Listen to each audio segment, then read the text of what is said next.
Ever since being introduced back in 1990, Ifrit has become synonymous with the concept of summons.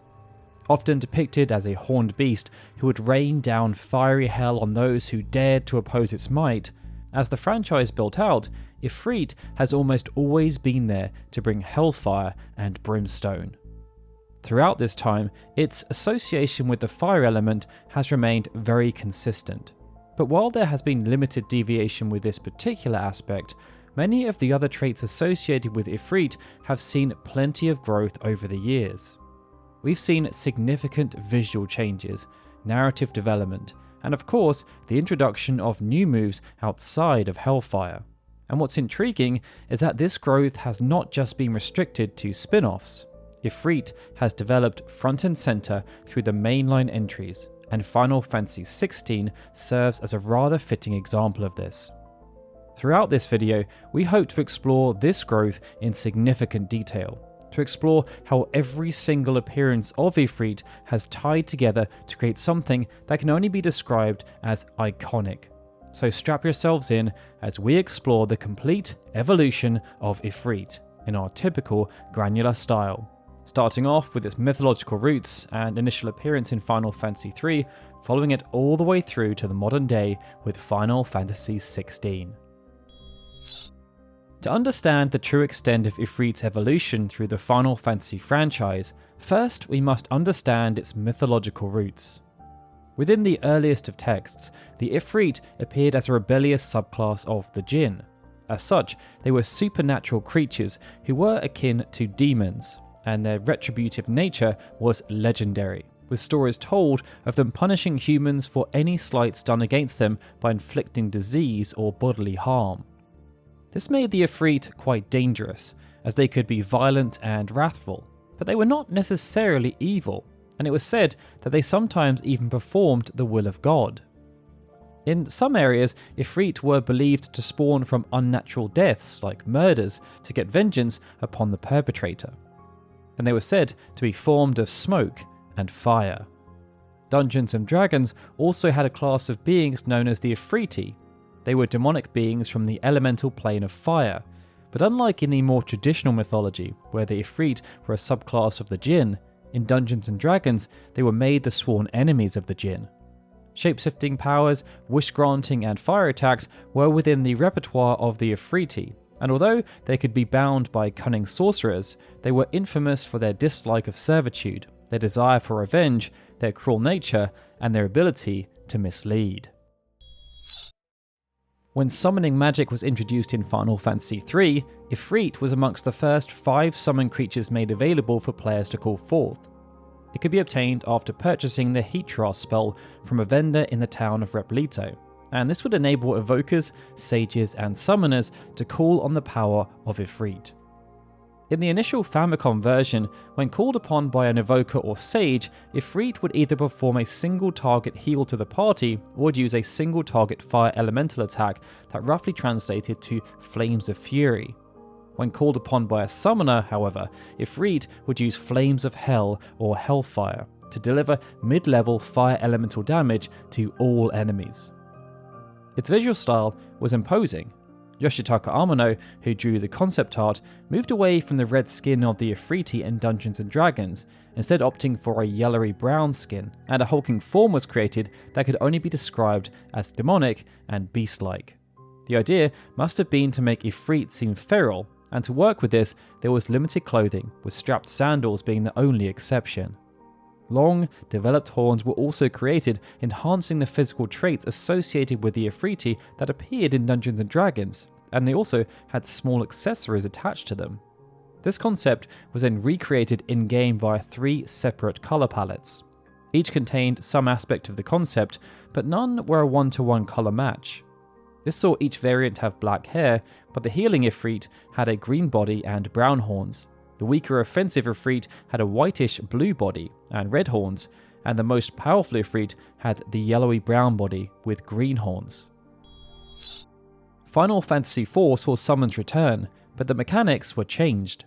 In Final Fantasy III, summon magic was accessible to each of the characters through the job change system, but in Final Fantasy IV, summon magic was isolated to just one character, Rydia. Because of this, the method of acquisition was also changed, as instead of being bought in a shop, Ifrit was made available to Rydia automatically when she rejoined the party as an adult, and this made Ifrit a mandatory summon. Perhaps to control scope and make everything more refined, the number of moons for each summon was also reduced for this game. This saw Ifrit's healing and single target skills removed, with Hellfire the only ability that remained. As in Final Fantasy III, Hellfire was a powerful fire-based elemental attack that would deal damage to all targets, but based on its damage output, Ifrit remained mid-tier. From a visual perspective, Ifrit was similar.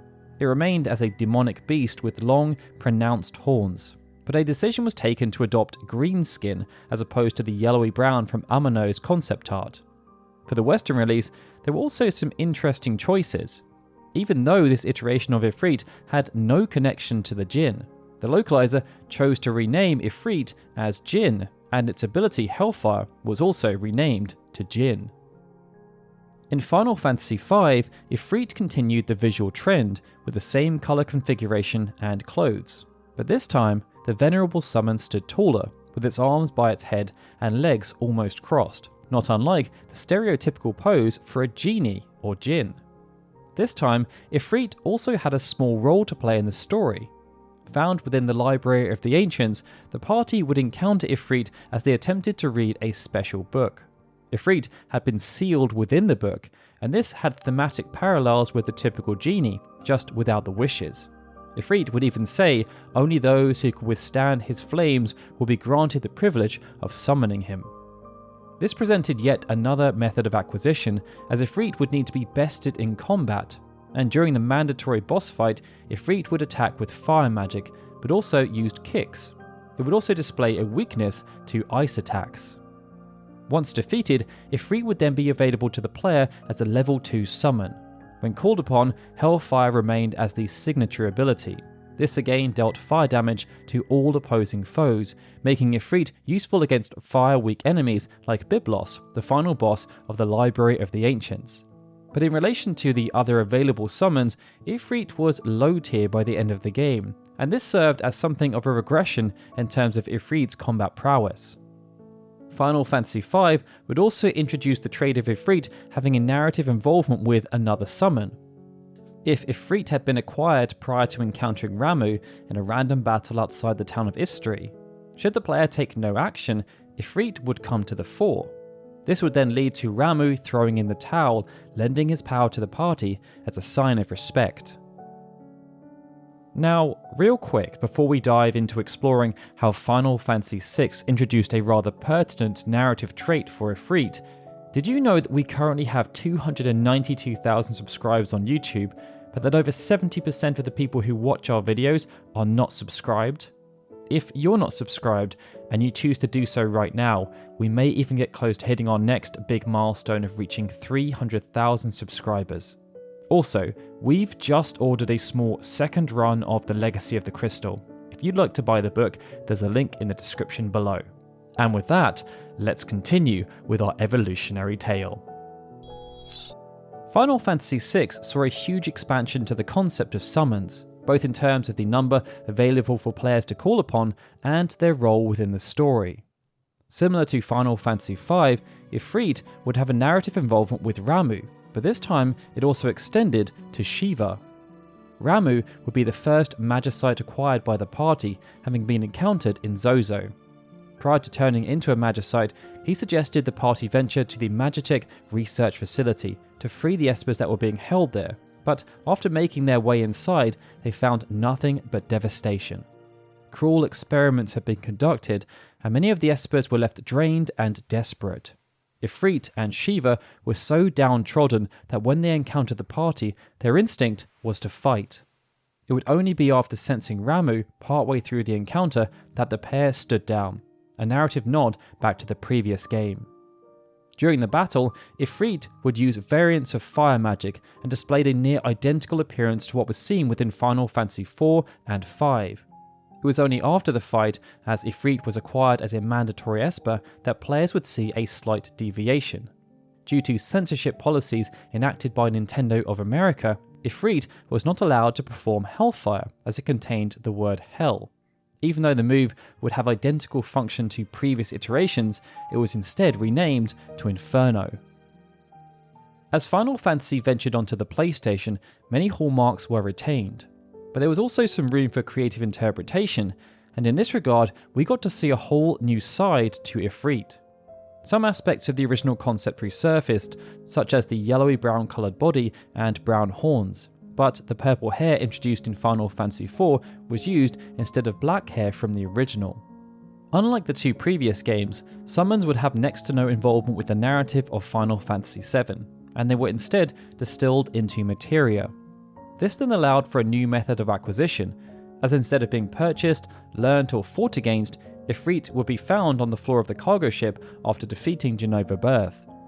When called upon, Ifrit would use Hellfire, a move that dealt fire damage to all enemies, but its power ranked it against one of the weakest summons available to the player. The strength of Ifrit, as well as the visual style, was then retained when the summon reappeared in Before Crisis. Final Fantasy Tactics represented something of a detour for the franchise, as Yasumi Matsuno and Hiroyuki Ito attempted to create an experience that was similar but also unique. Ifrit appeared as one of the available summons, but unlike Final Fantasy III or V, where summons could be used after being purchased or defeated, in Final Fantasy Tactics, summons had to be learnt by leveling up and spending the required job points.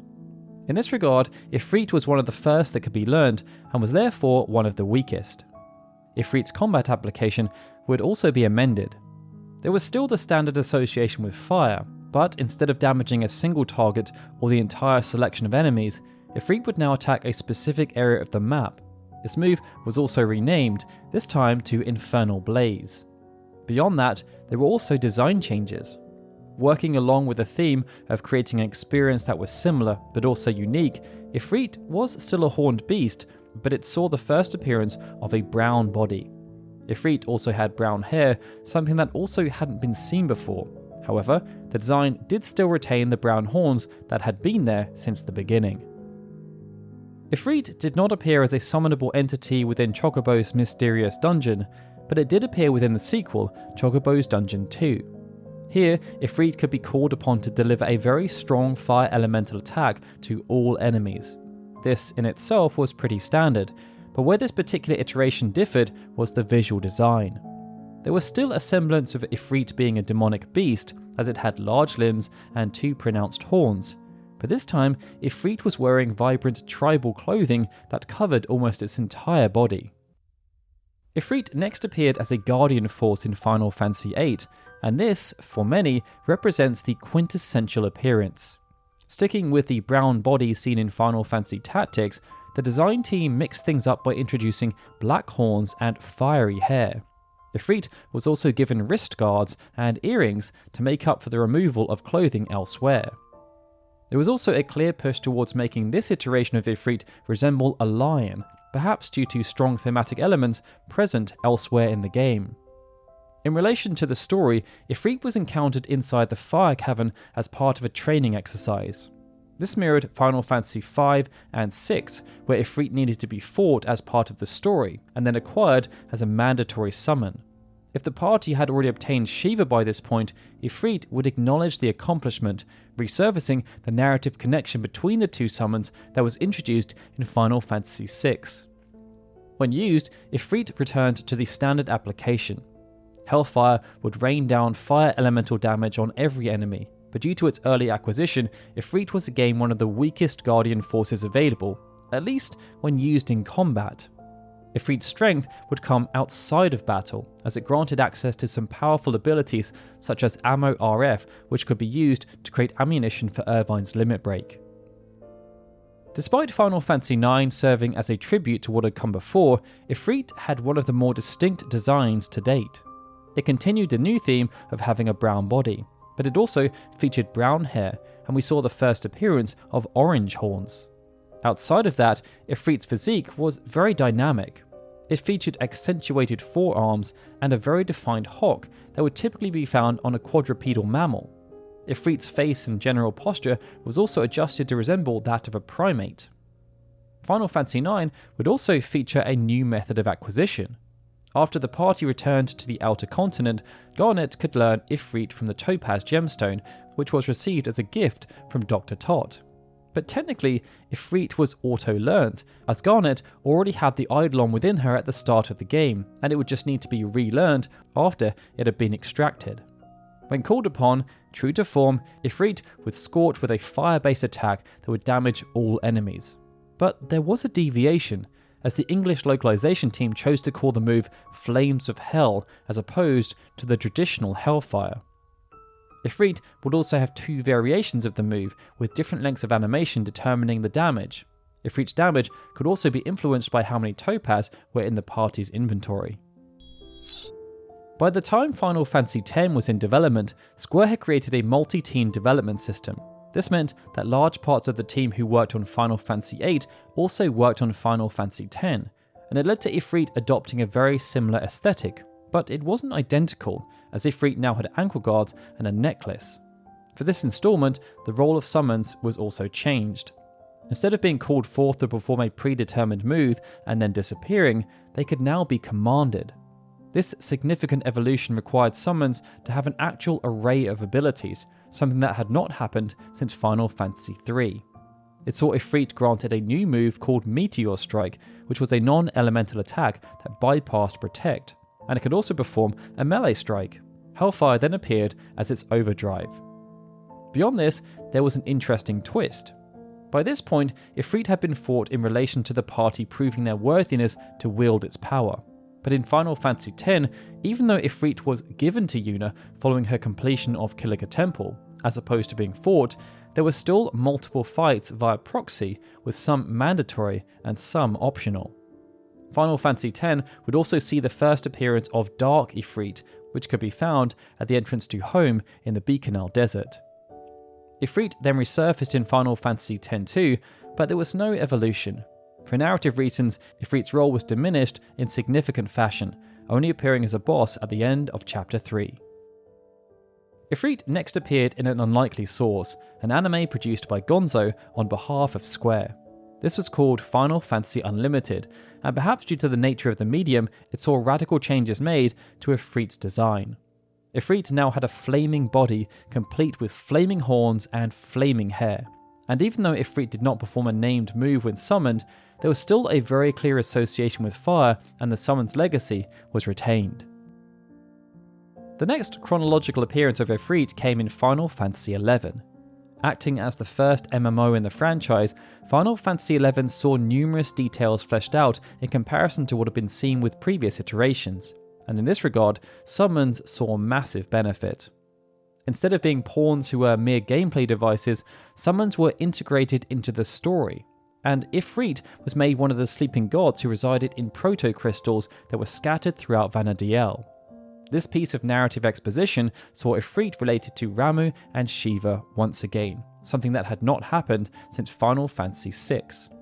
And it was through these proto-crystals that the power of the elemental gods housed within could be harnessed, but not without a fight first.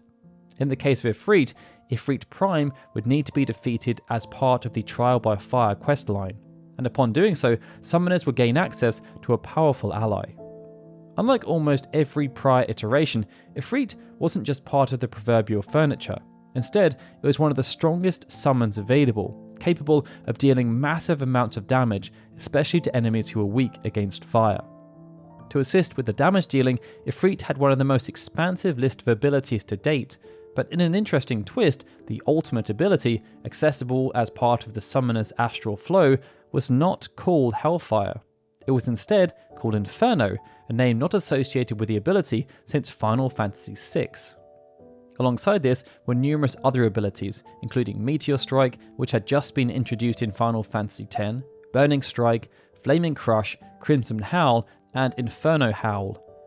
Due to the nature of the experience, some of these moves not only affected a single target, but much like in Final Fantasy Tactics, the more expansive abilities would target an area as opposed to guaranteeing damage against all opposing enemies. What was also intriguing about this iteration of Ifrit was the design. Its body was brown at the core and its horns were black, but layered over the top were fiery red scales acting as a type of armor.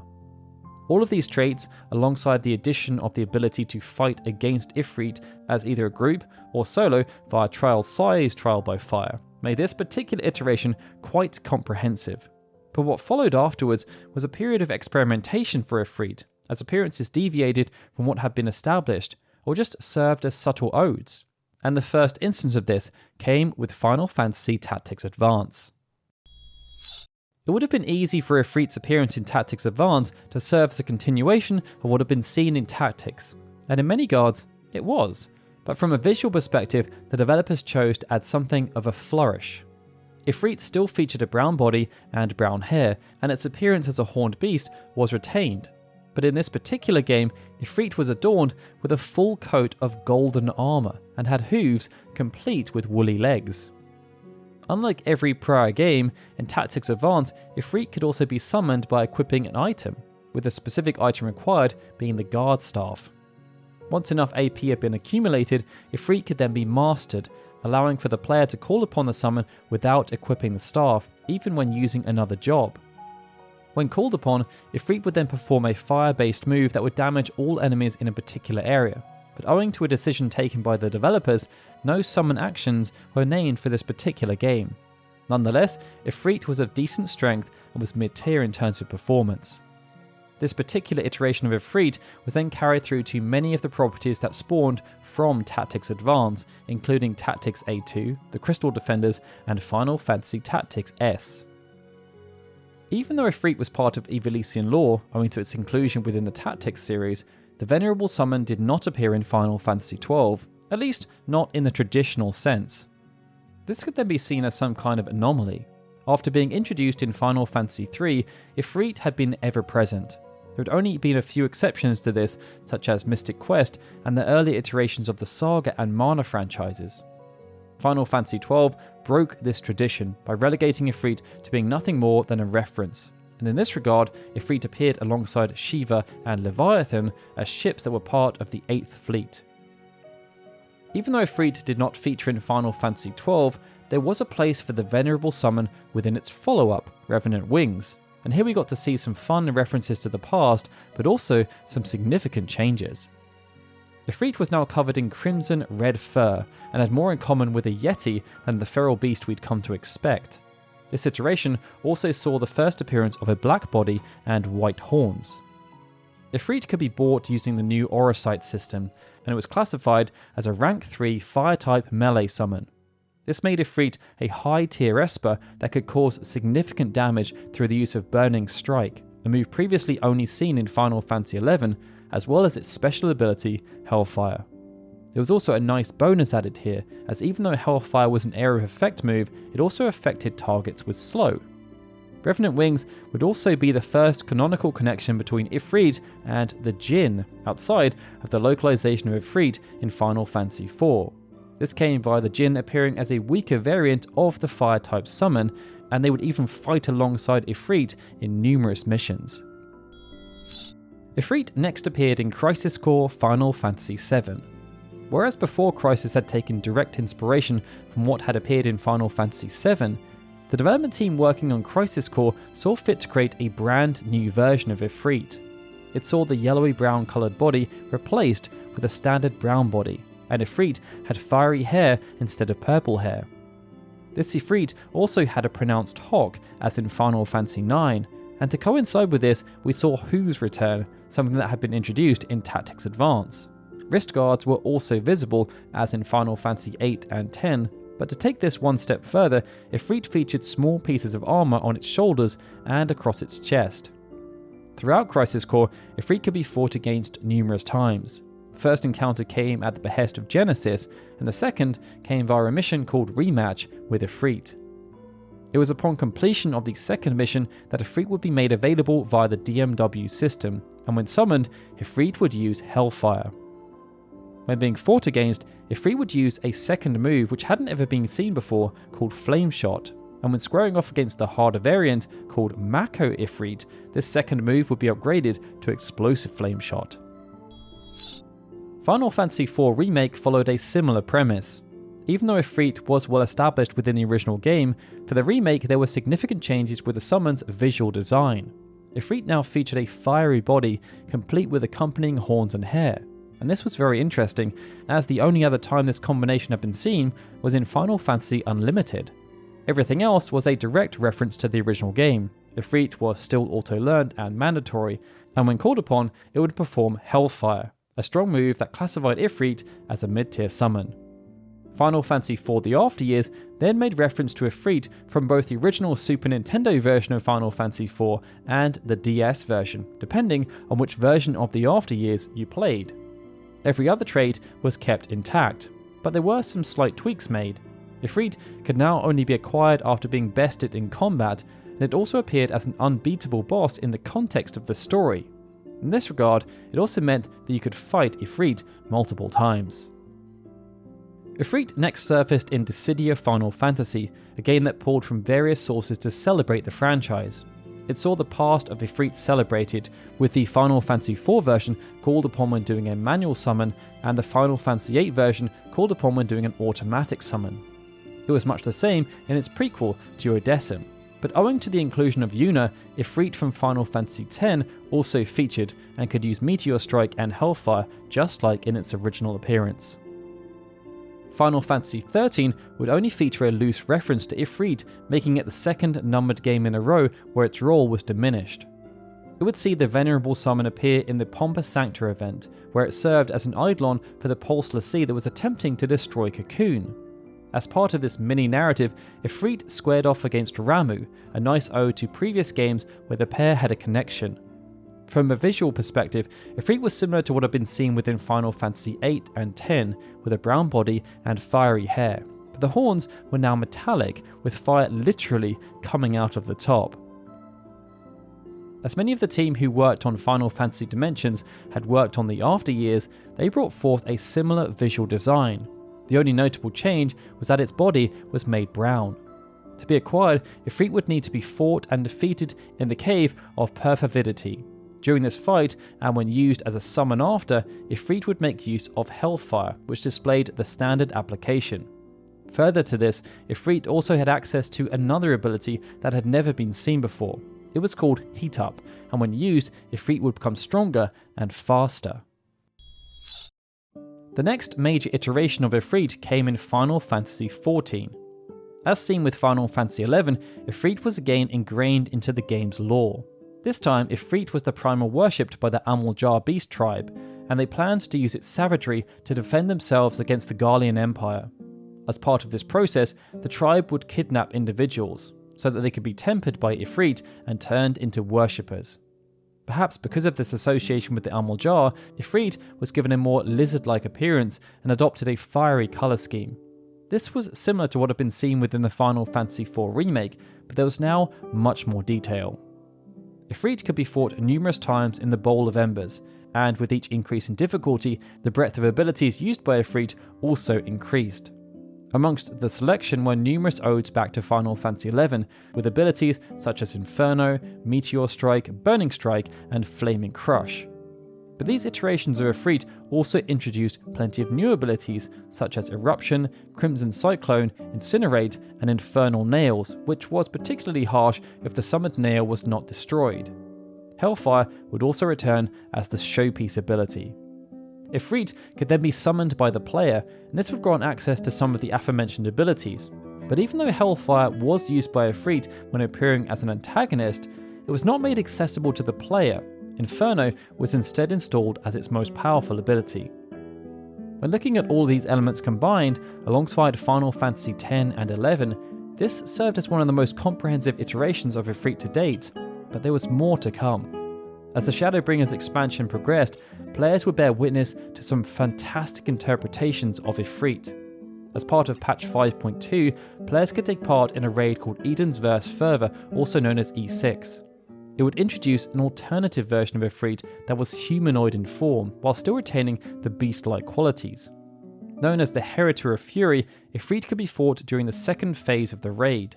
It would use some of the same abilities as the regular Ifrit, such as Eruption, but others would be intriguing throwbacks. Eternal Howl, for example, was a naming reference back to Final Fantasy XI. The encounter itself would be fun and unique, but where things got interesting from a thematic perspective was Phase 4. and this was because Garuda and Ifrit would merge to create a brand new primal. This new primal would adopt both visual and mechanical traits associated with Garuda and Ifrit, and in the Savage variant, combination abilities would be aplenty. Patch 5.5 would then introduce another variant of Ifrit called Lunar Ifrit, and this would be one part of a much larger group of lunar primals. But this was not the first franchise appearance of this entity, as Lunar Ifrit had appeared within Final Fantasy IV Advance and the Complete Collection, where it was part of another group called the Lunar Eidolons. Even though there was no canonical association between Final Fantasy Type 0 and Crisis Core, Ifrit featured an identical appearance across the two games. This was no doubt done to speed up production, as the same team worked on both of the games. But even though the visuals were identical, that was where the similarities stopped. And perhaps because the developers were free from worrying about the visuals, from a mechanical perspective, this iteration of Ifrit was one of, if not the most expansive we had ever seen in the franchise. Within the context of the game's story, Ifrit was associated with the Dominion of Rubrum, and was often used to help repel invasions from rival factions. But what made this particular iteration of Ifrit so different was that Ifrit was no longer a single entity. Instead, Ifrit was a class of Eidolon, and each variant of Ifrit had a different name, as well as different abilities. This then harkened back to the mythological roots of Ifrit, where they were a subclass of supernatural creatures who were akin to demons, as opposed to being an individual entity. The Ifrit could use numerous abilities, with Eruption appearing as one of the most common, as well as Meteor Strike and a new ability called Blazing Strike. These abilities could be used by Ifrit, Firebrand, Rubicante, and Vulcan, but Calamity, another variant, was quite different, as due to its specialism as a close quarters brawler, it could only use the ability called Flaming Fist. Another, more powerful variant called Ignis was then the opposite, unable to fight close range. As a consequence, it could devastate from long range with an ability called Meteor Mash, an upgrade of Meteor Strike, as well as having access to Hellfire. Each of these summon variants would have strengths and weaknesses, as outside of their active abilities, they also feature innate passive abilities such as Regen, longer summon times, and Berserk status. But even though there were so many variants, no version of Ifrit was ever actually fought in the game. Final Fantasy Explorers arrived a few years after Type 0, and Ifrit was one of the 12 summons available for players to call upon. Also known as the Fire Djinn, Ifrit could be fought against as a boss 2 times and can be used by the player if encased in Magicite. Across the various fights, and when summoned, Ifrit had access to Hellfire, but also used Flaming Fist, a move introduced in Type 0. 2 other abilities also featured, Fiery Advance and Conflagrant Wall. The visual style would be inspired by Final Fantasy VIII and X, as Ifrit returned to a beast-like appearance, with brown body and fiery hair. But this time, there was much more in the way of armor plating. This version of Ifrit would then resurface in Final Fantasy Explorers Force. Final Fantasy Dimensions 2 was a game that featured plenty of creative liberties, and this saw Ifrit adopt some more unique traits. From a visual perspective, this saw Ifrit appear as a horned humanoid with white hair and a fiery tail. In this form, the summon appeared as a story boss inside the Ifritia mines, as well as during boss-specific events. When fought and summoned, Ifrit would then use Hellfire and other fire-based spells. But Dimensions 2 would also feature numerous variants of Ifrit. Dark Ifrit we'd seen before, but there was also Neo Ifrit and God Ifrit, the latter of which was more traditional in appearance, albeit with way more horns. Each had their quirks, and introduced some new traits. Dark Ifrit, for example, could use a brand new move called Evil Hellfire. This still dealt fire damage to all enemies, but instead of just being a single attack, it would happen 3 times. Mobius continued the trend of pushing the established norms of Ifrit, but also offered balance by making reference to classic variants of Ifrit 2. As Mobius was developed by some of the people who worked on Final Fantasy X, they chose to have that particular version of Ifrit return to help the Warrior of Light. But this version also appeared as a boss who could be fought against multiple times, and there was even a collaboration event with Shiva. When fought, Ifrit used Meteor Strike and Hellfire, just like the original game, but would also use Eruption and a new move called Backdraft. It was also possible to summon the Final Fantasy VII version of Ifrit, And this was intriguing, as instead of being a fire elemental, this card was associated with the light element. Mobius also featured some more unique takes on Ifrit. The standard version of Ifrit was still a horned demonic beast, but the design saw the first appearance of a metallic body, and it featured hair that looked more like tentacles.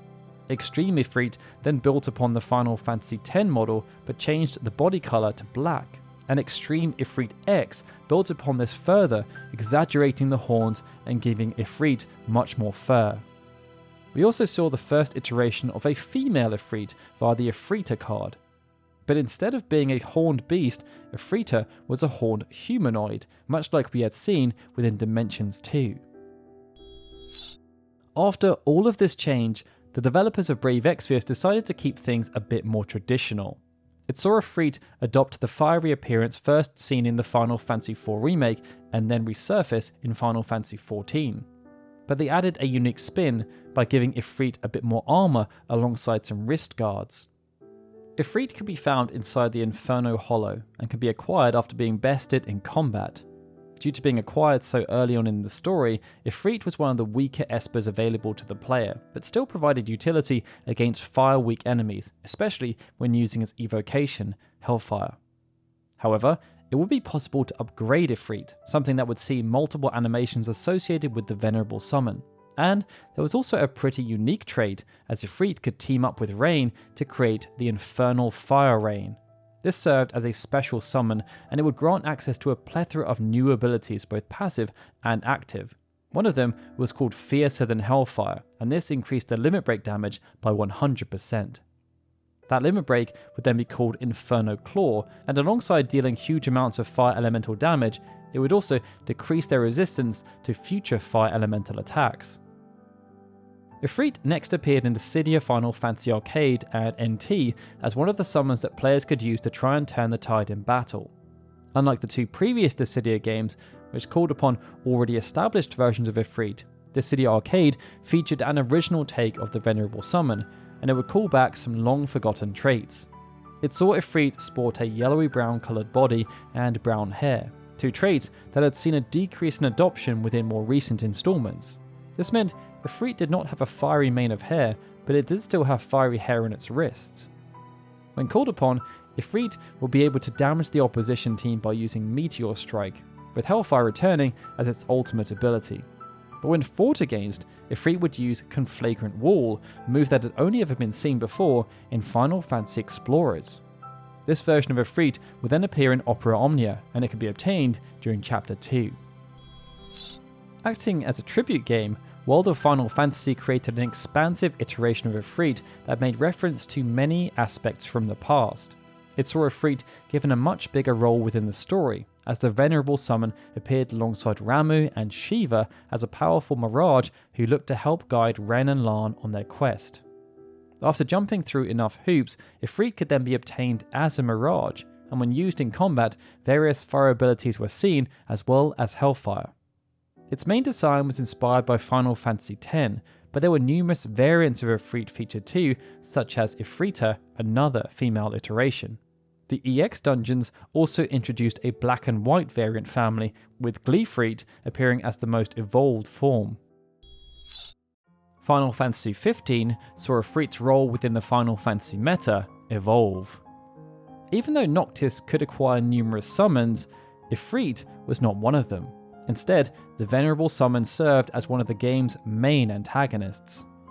Ifrit appeared as one of the game's Astrals, and in the past he'd had an intimate relationship with Shiva, but after the War of the Astrals erupted, Ifrit turned from friend to foe. He would end up being slain by Bahamut, dubbed the Betrayer for his crimes, and he slumbered for 2 millennia.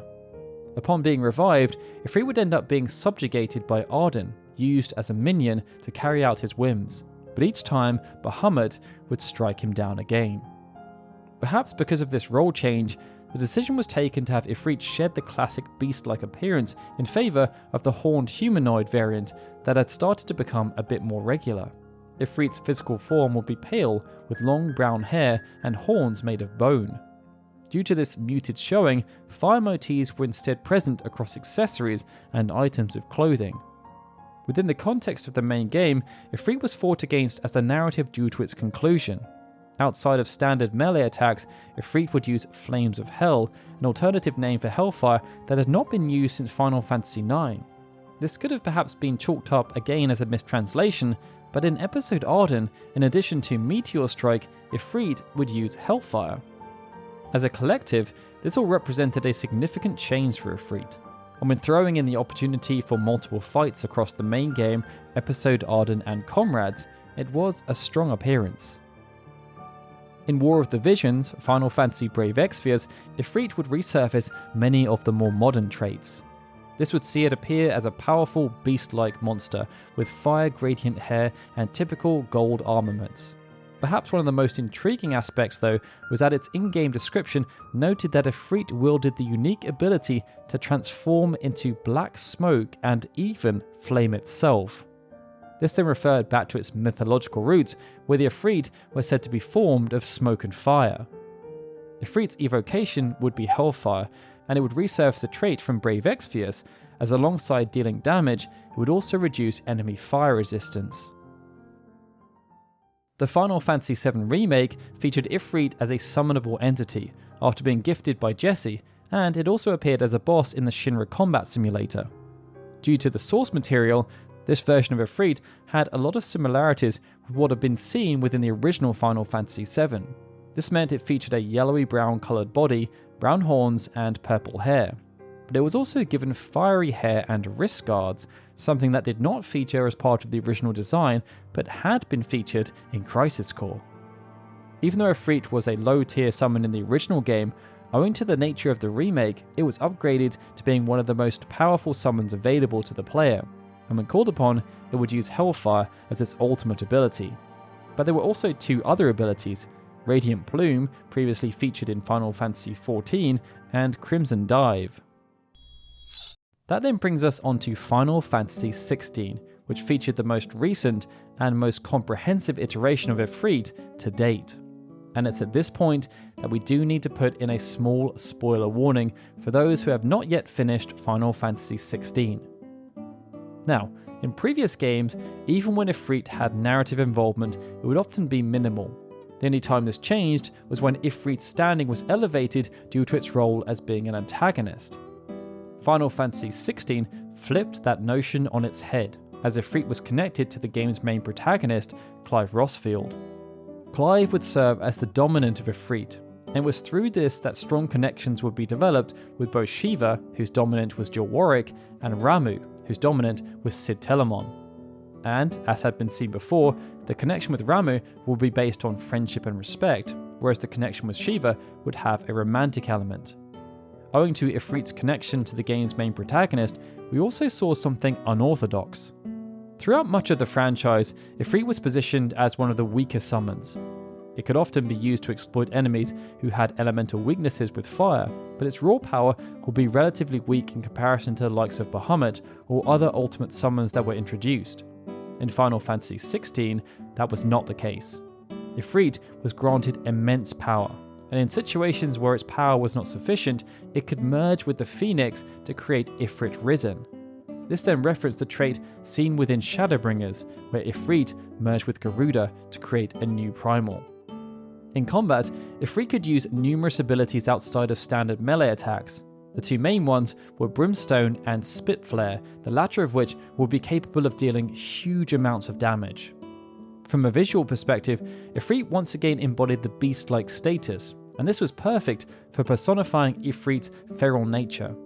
And what was impressive was how they integrated fire into the design itself, as Ifrit's body was literally a furnace. All things considered, this version of Ifrit was rather significant. The venerable summon basked in the spotlight, and it will be interesting to see if this influences how it will be adopted by future Final Fantasy developers. And that point is rather pertinent, as over the years, even though Ifrit has always been associated with the fire element, other traits have been less static. From a visual perspective, different preferences have emerged based around colouring, and although the beast-like form has stayed as the dominant variant, other forms of Ifrit have started to become more prevalent, such as the humanoid variant. Hellfire has also stayed as the preferred ultimate ability, but many others have also been created, and there hasn't really been a great deal of consistency here. Meteor Strike has often been the preferred supporting ability, but for each new game, the developers have often chosen to go in a new direction when it comes to building out Ifrit's ability set. Needless to say, what we have now is a very comfortable summon. Ifrit stands as one of the big three alongside Shiva and Bahamut, and it's hard to see its prominence fading away, especially given the central role it had in Final Fantasy XVI. And on that note, we do really hope you enjoyed this extended view of Ifrit. Following the release of Final Fantasy XVI, we thought it would be apt to produce an extended cut. But not only did we add that game, we also decided to redo almost the entire video to reflect how our script writing and video editing have evolved over the past 2.5 years. We also took the opportunity to correct any minor mistakes that appeared in the original video, while also adding in a load of new stuff, including the likes of Chocobo's Dungeon 2, War of the Visions, and of course, Shadowbringers. We hope this extra substance is appreciated, but it would be great to hear what you thought, and if you enjoyed this extended and remastered cut, please feel free to throw us a like. We'd also love to hear what summon you'd like us to tackle next, so be sure to let us know in the comments below. As for what's next with our long-form content, well, hopefully it will be the complete history of Final Fantasy II. If you'd like to learn more about how that's progressing, please consider signing up to Patreon, as semi-regular updates are shared over there. Alright everyone, with that, this is Daryl signing out. As always, I'd like to give a big thank you to all of our Patreon and YouTube membership supporters, especially Adam Aguilara, Arguan, Benjamin Snow, The Livestream, Galsin D. Kujata, Gregory, Justin Dent, and Zukan TDK, who are super special Onion Knight supporters, and of course, a big thank you to everyone for watching this video. I'll see you all again soon for more Final Fantasy goodness.